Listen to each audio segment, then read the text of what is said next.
Today's story is called The Runaway Pumpkin. And guess what? This runaway pumpkin must be round, not square like Spookly yesterday, because this thing is going to roll and roll and roll. Once upon a hill, when the wind blew with a chill, wandered Buck and Billy Baxter with their baby sister Lil. And there upon that hillside, growing orange, fat, and fine, the budding Baxters found a pumpkin on a twisty, twirly vine. And can you tell? They're already dressed up for Halloween. It was big and it was round, and the boys, their eyes agleam, gave a whoop, a yell, a holler. No finer pumpkin had they seen. And today was Halloween. Nah, not till Saturday. What are they thinking? Yet little Lil was cautious, and of course she tried to warn them, but her bumbling big head brother snapped the pumpkin from its stem.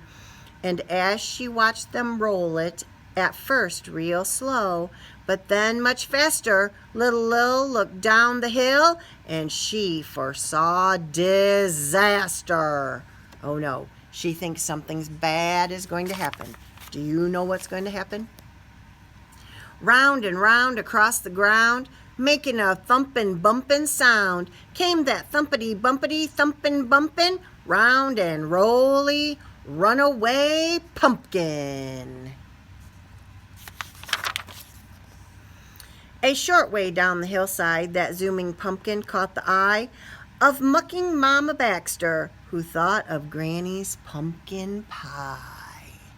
Ooh, she wants to make pumpkin pie out of that pumpkin. Look at the pigs running crazy. Till it busted through her sty. That's what a pig pen called, is a sty.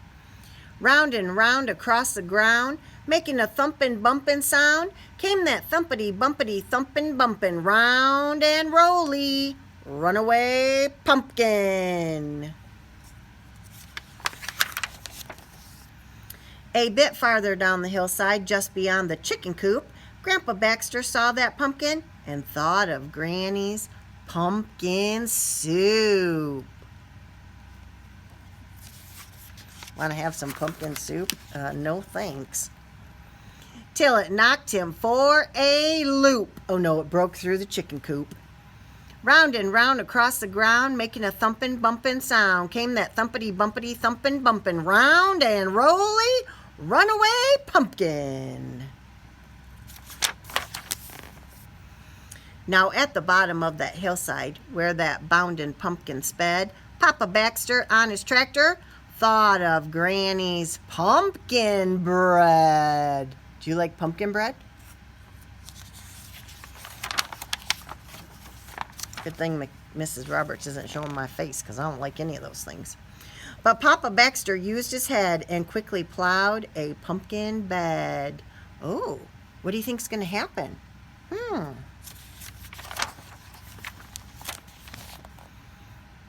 So at the bottom of the hillside, fat and round upon the ground, that thumpin' bumpin' pumpkin plopped and didn't make another sound.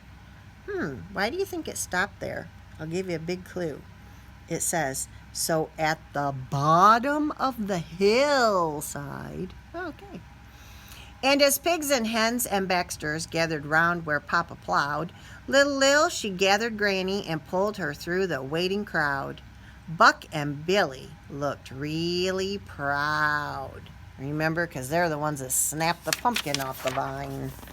Oh my goodness, what are they doing? Then thumpity bumpity thumpin' bumpin', straight in the kitchen went that pumpkin. And soon after came the smell of dear old Granny cooking something. Ooh, what are they going to do to the pumpkin? I bet you don't know. Granny stirred and stewed and baked until the bright full moon rose up, and all those hungry Baxters sat themselves right down to sup. Oh, yeah. Do you see any pumpkin bread? Do you see any pumpkin soup? Do you see any pumpkin pie? What do you think happened to that pumpkin? Nothing! He's right there! And at the center of the table, among the soup and bread and pie, sat a grinning jack-o'-lantern with a twinkle in his eye. Ha ha, fooled you. You thought they were going to carve him up and use it. Oh, but guess what? They probably could have, because what do you make all those things out of? Some of the insides you can use. Do you like toasted pumpkin seeds? Oh, well, hope you carved up your pumpkin. Maybe you made some pumpkin pie.